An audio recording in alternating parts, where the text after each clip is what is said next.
Oke guys, apa aja sih yang kita perluin untuk cari modal bisnis? Nah di sini tuh gue bakal bagi dua. Sebenarnya modal bisnis itu untuk memulai atau untuk mengembangkan bisnis. Dan itu sebenarnya dua hal yang berbeda dan lebih beda lagi kalau misalnya bisnisnya itu UMKM atau startup. Jadi empat ini tuh hal yang benar-benar berbeda total.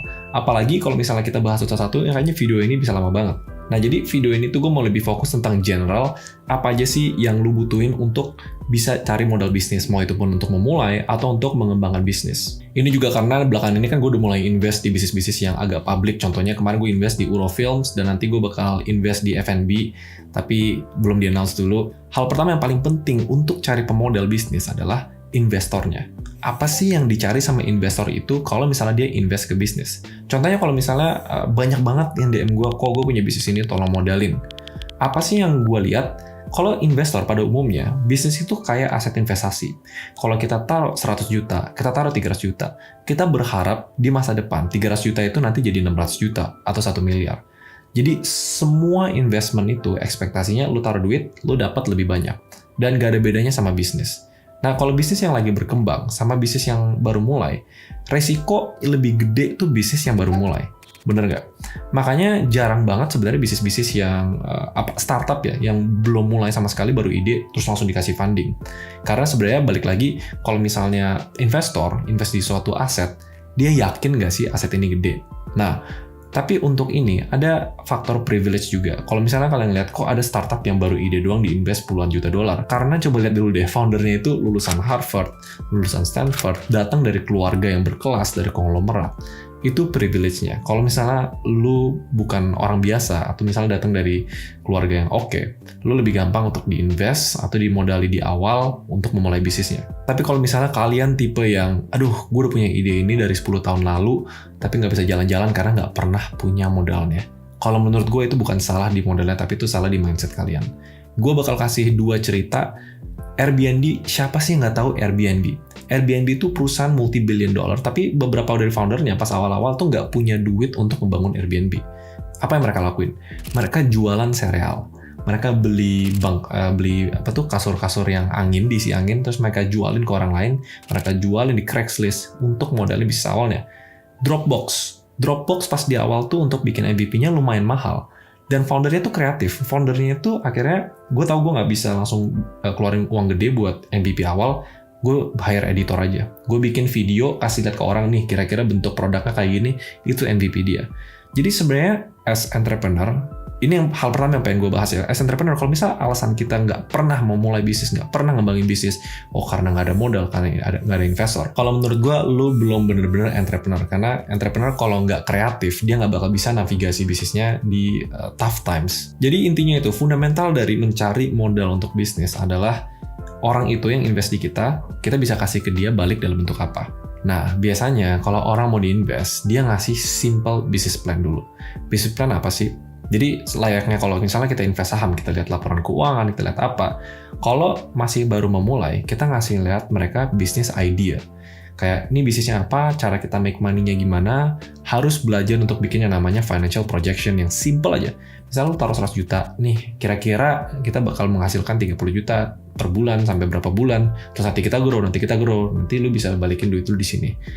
At least itu fundamental paling simple untuk bisa nge-convince investor, lu bisa balikin uang dia, atau bahkan bisa berkali-kali lipat. Dan biasanya ini bikin satu dokumen simple aja ngejelasin bisnis lu tuh apa, produknya apa, dijual harga berapa, kayak kira-kira penjualannya di bulan pertama berapa, pengeluarannya bakal apa aja. Kalau misalnya kalian nggak bisa bikin hal yang simple itu, susah banget untuk convince investor untuk mereka taruh duit di kalian. Karena investor itu juga nggak bodoh. Jadi pas mereka lihat bisnis plan kalian, mereka bisa ngejudge juga. Oh ini kurang di sini. Kalau gitu kapan gue dapet duit gue balik? Kalau gue lihat nih 12 bulan baru duit gue balik gitu misalnya. Nah simple business plan kayak gitu tuh gampang banget di Google. Kalian bisa cari contoh-contohnya. Terus kalian coba aja taruh semua ide-ide kalian, proyeksi kalian, kasih ke beberapa investor. Contohnya angel investor, kenalan yang kalian tahu, perorangan yang punya banyak duit. Pitch ke dia, kalau misalnya dia mau, dia bakal invest dan mereka punya persenan dari perusahaan kalian atau dari bisnis kalian. Nah, tapi akhirnya di video ini ada sponsor yang mau sponsor video ini dan itu sekuritas yang gue pakai sendiri, yaitu Miraya Aset Sekuritas. Kemarin tuh kayaknya gue di Instastory tuh share gue ngantri 4,5 M buat, ya kalian tebak sendiri, Dan itu pakai sekuritas Mirai, karena menurut gue Mirai itu yang paling reliable sampai sekarang sih. Nah, Mirai itu lagi ngadain HOTS Championship Season 5. Itu tuh dimulai di 9 Agustus dan competitionnya tuh 1 bulan, dari 23 Agustus sampai 24 September. Dan ini sebenarnya bisa siapa aja join yang punya akun Mirai, dan kalian juga bisa punya kesempatan menang karena ada 3 kategori league katanya. Ada Premier, Champs, sama Smooth League. Lucu juga Smooth League. Jadi menurut gue sih jangan takut buat ikutan, karena kalian bisa buka account even di bawah 10 juta untuk kategori Smooth League. Jadi competition ini kalau misalnya kalian tertarik, gue bakal taruh sisa-sisa detailnya di link di bawah. Plus di season 5 itu ada yang spesial karena semua sahabat Mirai Asset bisa dapat mentorship gratis. Nah, gue nggak tahu mentorshipnya ada lebih mana, tapi intinya detailnya ada di description di bawah. Thank you so much Mirai for sponsoring this video. Pas banget karena kita bahas tentang investment. Kita bahas tentang kalau investor taruh duit di kita bisa balikin ke mereka berapa. Nah, ada caranya kayak gini. Kita kan pertama kita udah bisa bikin business plan. Kita udah bisa nge-convince investor bisnis kita apa, produknya apa, dijual berapa. Selanjutnya, gimana cara kita convince kita bisa balikin duit ke mereka. Nah, ada 2 tipe return yang kita bisa kasih ke investor. Coba, kalau misalnya di saham tuh ada 2 yang kita bisa dapat apa? Capital gain sama ada dividen. Nah, kalau misalnya bisnis, capital gain itu sangat amat tricky. Jadi kalau misalnya mereka invest di bisnis, sekarang valuasinya 1M. Tapi mau bisnis kita valuasi 10M, emang saham kita bisa diperjualbelikan. Susah untuk mereka expect capital gain, kecuali memang mereka udah yakin banget kita bakal ngebangun bisnis yang kedepannya bisa diperdagangkan di bursa. Tapi pada dasarnya investor untuk UMKM atau bisnis kecil, mereka berharap exit atau enggak dalam bentuk profit sharing. Profit sharing atau dividen, misalnya mereka taruh 300 juta, mereka dapat 30%. Berarti nanti kalau misalnya kita ngebangun bisnis nih, akhirnya punya berpendapatan 100 juta per bulan, berarti kan misalnya 50% dibagi buat dividen. Ya udah, 50% dibagi 30% lagi, berarti investor itu dapat 15 juta sebulan. Nah, jadi itu sebenarnya yang mereka expect balik kalau misalnya mereka invest. Nah, pertanyaan gini, kalau misalnya kita sebagai entrepreneur atau sebagai pembisnis, kita emang butuh banget modal ini untuk memulai bisnis. Ya udah, itu the necessary step, hal-hal yang harus dilakuin, harus kalian bisa bikin briefnya, bikin plannya, bikin projectionnya, dan harus bisa cari investor, dan harus bisa ngomong sama investor untuk make sure mereka kasih duit ke lo. Karena video ini gue cuma pengen jelasin konsep dan gambaran besar. Karena pas gue invest ke bisnis, itu yang gue minta juga. Kayak ide lu apa? Lu mau jual kemana? Harganya berapa? Proyeksinya gimana? Dan ini semua tuh sebenarnya bisa banget dicari di Google. Cuma yang mungkin susah buat teman-teman, yaitu cari investornya sendiri. Tapi menurut gue, Indonesia tuh nggak sedikit orang kayanya. Yang penting kalian bisa Google, kalian cari emailnya, kalian kasih bisnis plan-nya. Mungkin mereka tertarik buat akhirnya modalin bisnis kalian. Nah, sebenarnya ada opsi lain untuk memulai modal bisnis, yaitu loan atau pinjaman bank, tapi gue sangat gak rekomendasi. Atau yang sangat amat gue rekomendasi, yaitu bootstrapping. Karena with investor, ini mungkin kata-kata penutup ya. Kalau misalnya ada investor, pertanggungjawaban kalian lebih besar. Kalau misalnya mungkin modal awal kalian kalau gagal ya udah. Tapi kalau misalnya ada investor, ini mungkin dari pengalaman pribadi juga ya.